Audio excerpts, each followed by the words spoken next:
Welcome to the first episode of DIÁLOGOS, Breaking the Barriers, an initiative by the School of Arts, Humanities and Social Sciences, Rewa University. I, Aishwarya Havimat, would like to introduce the panel members for today's discussion. Azan Nazir, Meghna Saha, Veda Shakti, and R. Vishal, from 6M DAJEB. Today's discussion is on challenges of contemporary feminism, Tradwives, and identity. Feminism emerged as a protest against the domination of women by men in all walks of life. It seeks to promote the role of women and empower them to seek their rightful place in society. Feminists argue that gender, a social construct, rather than a biological fact of sex, which stereotyped womanhood, designated her for less significant social roles. Though we have seen changes taking place in many walks of life, the New Age feminism has given a rise to a myriad of conflicting identities that a woman must abide by. Whether it be the question of career versus motherhood, the can women have it all, to trauma-centered feminism, where protests are taking place to stop female genital mutilation, to fight against racism, sexism, and an economic inequality, the simple need for equal opportunity, or the mere lack of women as heads in the governments or in companies. In the US, women hold only 8.8% of leadership positions in Fortune 500 companies and 17% of board positions in corporate India. Women themselves aren't majorly represented in making laws that govern their own body. Just look at Roe versus Wade. The rise of the so-called feminazis who are fighting to oppress men rather than the equity true feminists want. Contemporary feminism faces these issues and more on a daily, one of which has been creating seismic waves in the recent years. The movement has given itself the name traditional or tradwives. Essentially, they are women who believe in traditional gender roles of a patriarchal marriage. Ellen Petit, who is now Britain's most famous tradwife, wrote on her website, "Women crave a sense of belonging and home and acquaintance, and therefore choose to become homemakers where husbands must always come first." Today's panel discussion will try and address the realm of feminism, identity, and tradwives. My first question is to Meghna. Why do you think women are reverting to the ways we once fought so hard to break free from? I think we never broke free from those ways that were prevalent in the past, because we still see women, even though they are very successful in their careers at whatever positions, we see women from positions of prime ministers and presidents of the country to everyday wage jobs. But they also have to go back home and they're expected to do the same thing over and over again. They are expected to take care of the family, serve their husbands, take care of the children, and do everything that they were already doing.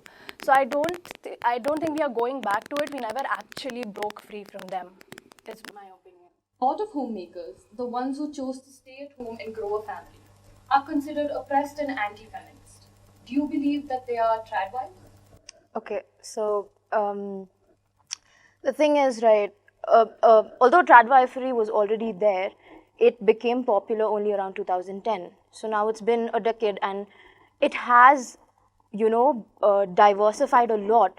Okay, if you look at the origin of Tradwifery, it is actually a part of a bigger movement called the alt-right movement, which is not something I support personally, but the alt-right movement is basically about white supremacy and white people feeling that they're being attacked and stuff. So if you see in those terms, when you're saying Tradwifery is a part of alt-right movement, it is quite obvious that they're not going to be supportive of a lot of feminist elements such as Black Lives Matter. They're anti-Black Lives Matter, anti-LGBT.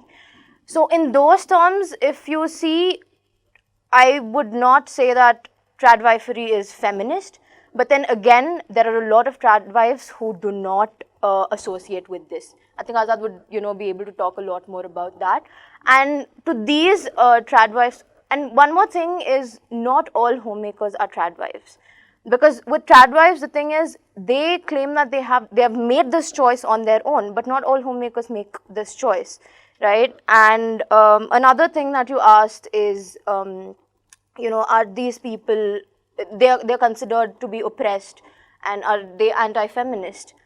Now, oppressed, I would say to an extent, because with feminism and how it has evolved, we have always empowered women to have jobs, we've empowered women to, attain financial independence. But more than empowering, now it's become like a norm. We've created this normative structure where it's like you are expected to go and have your own career, you're expected to be financially independent, only then you make something out of yourself. So now what happens is, when women who know everything and still choose to, stick to the gender roles, or choose to be a homemaker just because they want to or because that's what they love, are oppressed. They are being bullied, saying you're good for nothing, you're just staying back at home, serving your husband and things. But I would say that homemakers who choose to stay homemakers only because they truly love to, and not because they're influenced by religious connotations, or not because somebody has put this thing in them, is okay. If they really want to do that, if they truly want to do that, that's okay. But yeah, they are being oppressed. And anti-feminist is a very powerful word. So I wouldn't say that homemakers who choose to stay back at home are anti-feminist, but Tradwifery definitely has anti-feminist elements to it. I think it just comes to the realm of choice and respecting one's choice. Right. Yeah. Okay, Azad. Do you believe tradwives that are considered to be anti-feminists are hiding behind the veneer of, like I said, choice? It's a difficult question to answer just with a simple yes or no. But as we have heard from the panelists also here, that the roles of women, that the roles women had before feminism was seen, that was not by choice, at least not by the women's choice. The roles that the so-called gender roles that they had, and not only women actually, but everybody was living in the society governed by these patriarchal and male-dominated ideologies. That changed with the feminist movements, and when the majority of the society started believing on those ideas, because those ideas made sense to everybody. Now we can see that there are even men who are taking upon these so-called gender roles, where they are becoming house husbands, they are taking care of the home, the kids, and cooking, and like traditional women roles. We all want to see a society where everybody shares responsibility, everybody is given equal opportunities, but that's far like said and done, easier said and done. Then now to get back to your question about choice, some tradwives and some tradwife organizations that we are seeing coming up, they say that everybody doesn't have to be a feminist or doesn't have to conform to it. So it's their choice, and some attributes this choice to the work ethic and work culture that we have in our society nowadays. And some people say that some tradwives and these organizations say that actually the COVID-19 pandemic actually made this choice easier for them, like choosing to be a tradwife easier for them, because they could do it from home. And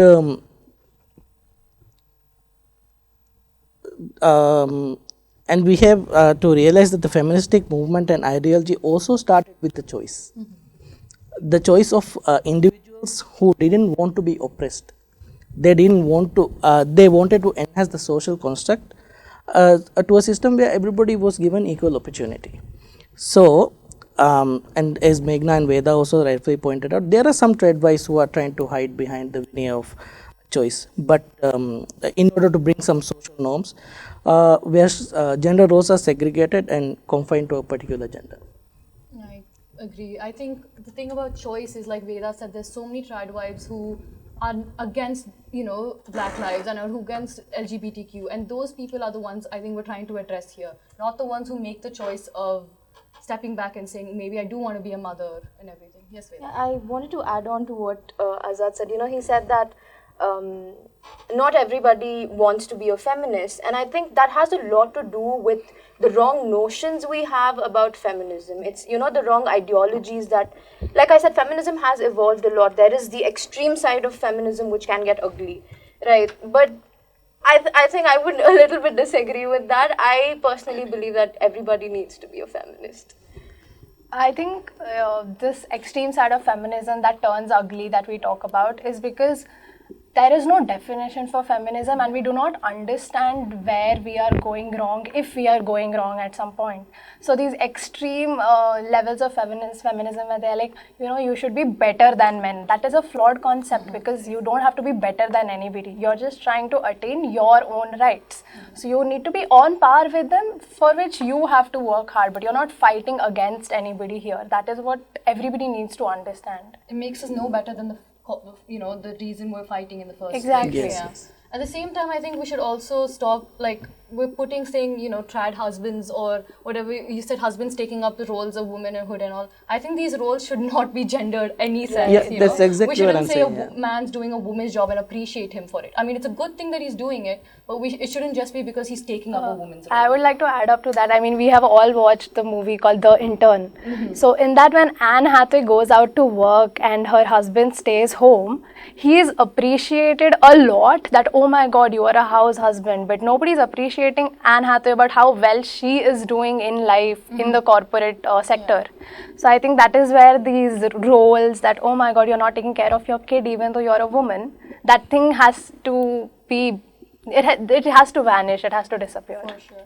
And now that we're talking about choice and everything, all choices come with consequences. So Vishal, can the choice of being only a homemaker have a dire consequence?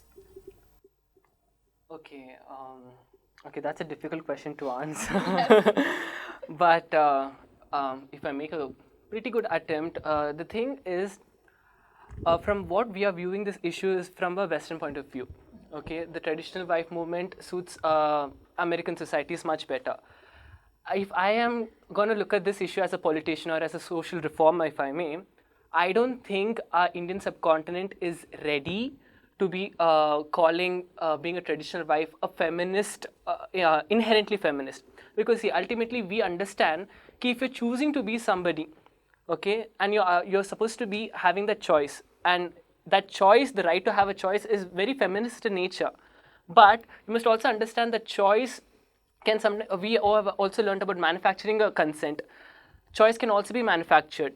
What if the choice is not freely made? What if the choice is not informed itself? Like if a husband, it is very easy for a husband to coerce a woman into becoming a homemaker. So for me, what my apprehensions are is, how are we going to prevent that? Like, we as so-called intellectuals can go out in the world, educated folks can go out and yeah, you can choose to be a homemaker and that is very feminist of you. But how are you going to get the message right for the rural folks, for the uneducated? Because believe it or not, even in 2023, education is a privilege. Yes. So for those who are not there, who do not understand the nuances of this traditional wife movement, how do we approach?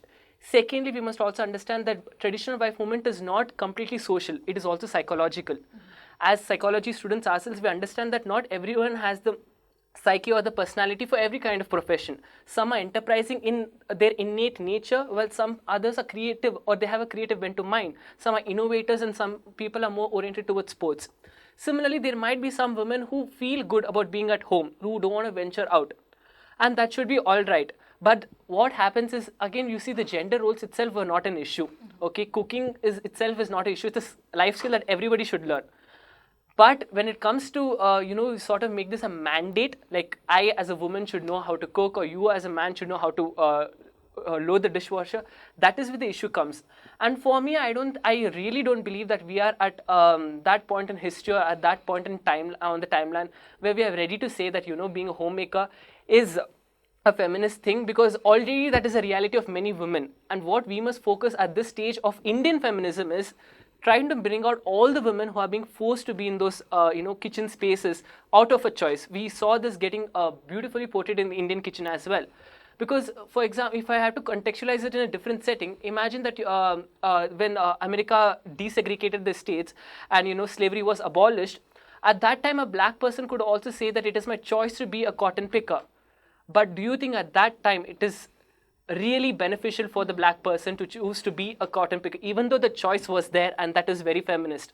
So we must understand that this choice has very serious consequences, and we must contextualize these theories, these ideas, these principles to India. And we must see, are women ready? And ultimately, it is not my place to say. A woman should feel empowered herself to say, no, you know what, I want to be a homemaker. I want to help collaborate with my partner instead of, take the burden. It's not a burden. I want to collaborate with my partner. I want to take this share of the work, and I want to do it, and it is out of my free will. Just taking a little bit of your time, last thing is, there's always a risk of divorce in any marriage. What I'm concerned is that when a divorce happens, a man who has been in a marriage for 5 years, he would have earned the skills, he would have earned the experience of being in a corporate space or any employment sector, who has earned the skills to continue to be employed after the divorce itself.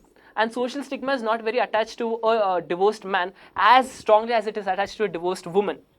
What I'm concerned is, how are we empowering this woman after the 5 years of marriage to feel empowered to get back into the employment sector? But Veda was also pointing it out that, there are companies who are willing to recruit them. There are companies who are trying to train these women despite the 5 years of gap. I think that should be more emphasized. Even the government should take up. Recently, there was a 2-year study done by Finland, who are now experimenting with this universal basic income. That is, every citizen will earn this particular income, and then later, if you want luxury, you go out and earn that. I think if that concept is contextualized to India, that would be really beneficial, because then we can truly imagine this traditional housewife being truly feminist. That would be Yeah. No, I mean, you said a lot of things. But, I very much agree that our setting is not ready for Tradwifery yet. Our setting is not at all ready for Tradwifery, because for a lot of women here, it's not a choice. It's just the norm. Like, that's what you're made for, is what they've been told, right? So that I believe, but the thing is, of course, there are a lot of consequences. Now when you start promoting Tradwifery, what happens is there are men, or I'm sorry, I shouldn't be making it very specific only to men, but mostly men, and a lot of other people who are very comfortable with the patriarchal bubble, who are very comfortable with the patriarchal system. It's already very difficult for us to bring them out of it. And when things like Tradwifery come up, without the right message of Tradwifery, without emphasizing on the part of choice, that is made in Tradwifery, it's going to be very difficult, because it's going to be like, she is a feminist, she's a homemaker, why can't you be one? You'll still be a feminist if you're a homemaker. Trust me, in India, that is going to happen.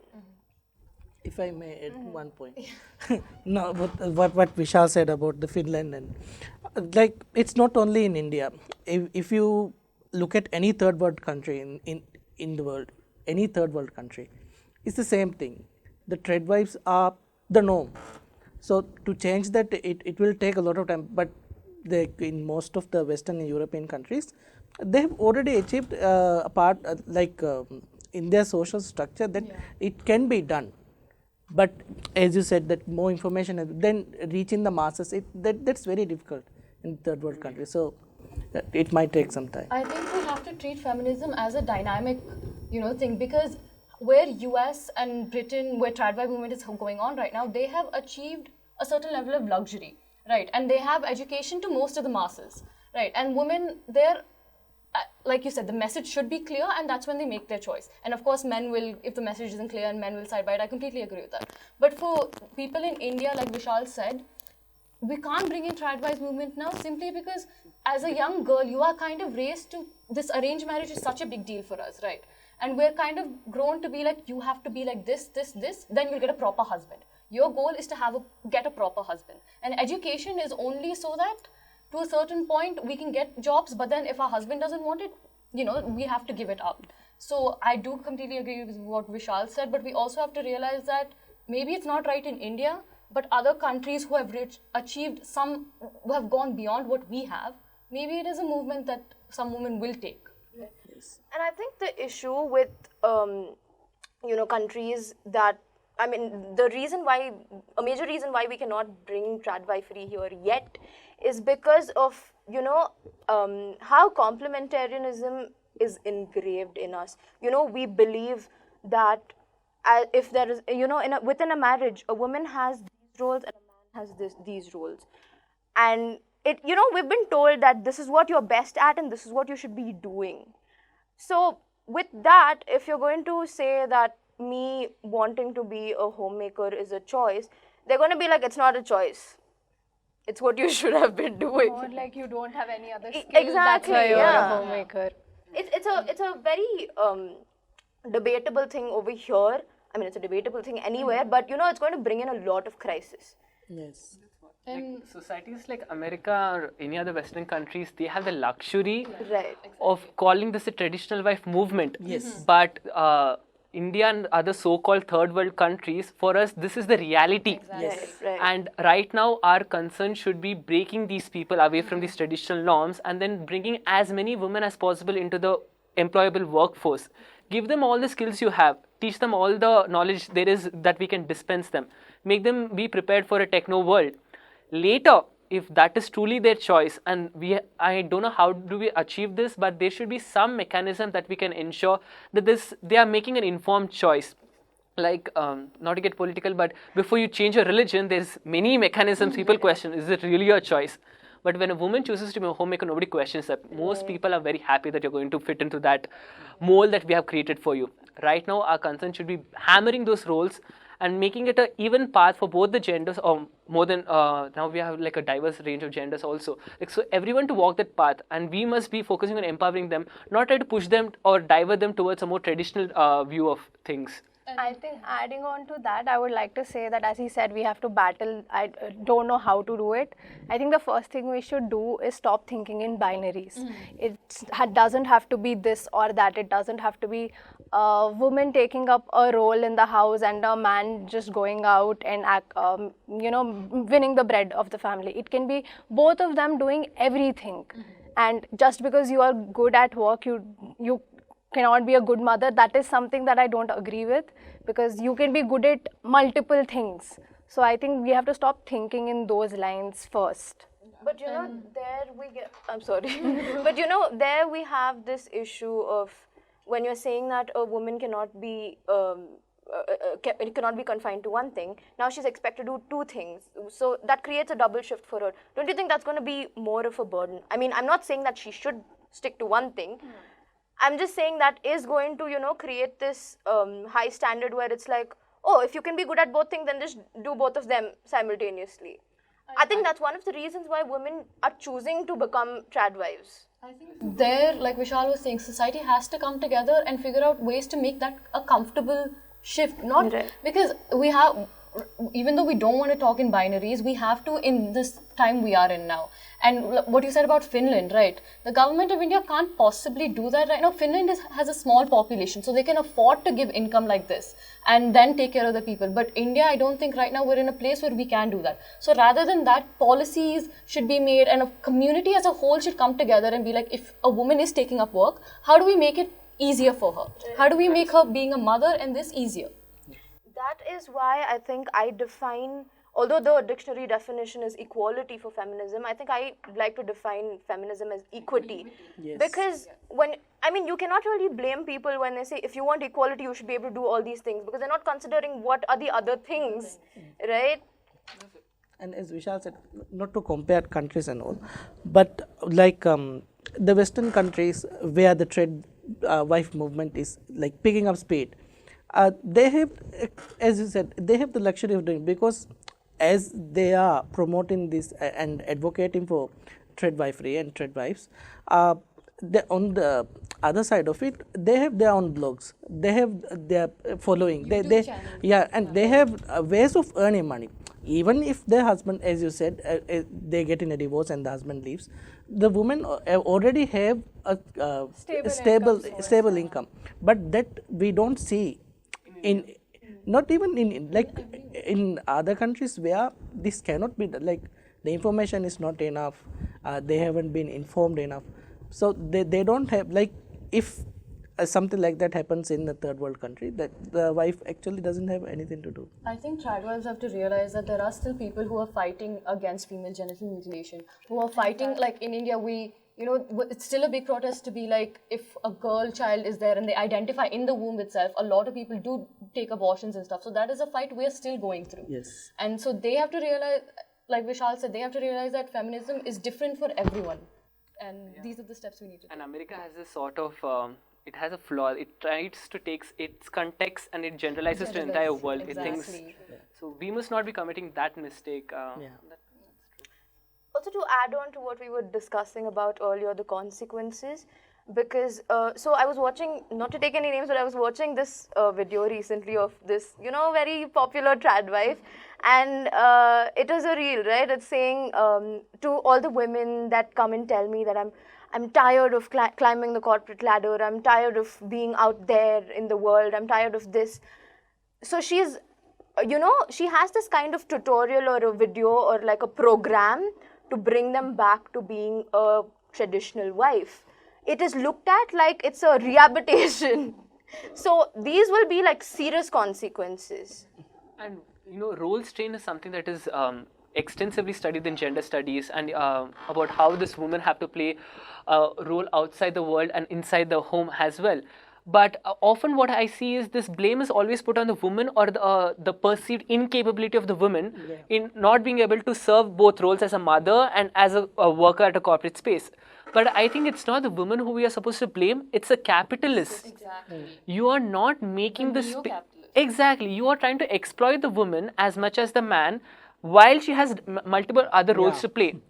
Right, because and one like for example, a 5-day work. If I had to play a role of a woman, I don't think I have the sympathy towards my own children to go back and cradle them to sleep and all.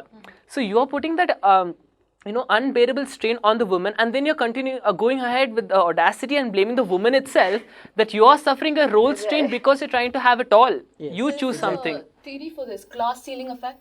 I think we've all studied what. The meaning of it is whatever Vishal said. You always put the blame. If something wrong happens in your company or in the government, you blame the woman. But nobody, there was this whole case of how, I'm not going to name the country, but the country was not doing so well. And a woman came in and then somehow the country did worse. But logically, if you're not doing well, it's not like you're going to improve in a day. But everyone blamed her. And that led to kind of her resignation and everything. Right? And I don't think there could have been a better... I'm so sorry. I'm so sorry. So, no, the thing is, I think that's because we expect women, it's not that we're not giving them a chance, we're giving them a chance, but then we expect them to overpower the man, we expect them to do extraordinary things, and only then, you're, validating them. And I think behind that expectation, there is this evil intention that we are waiting for you to fail. Yeah.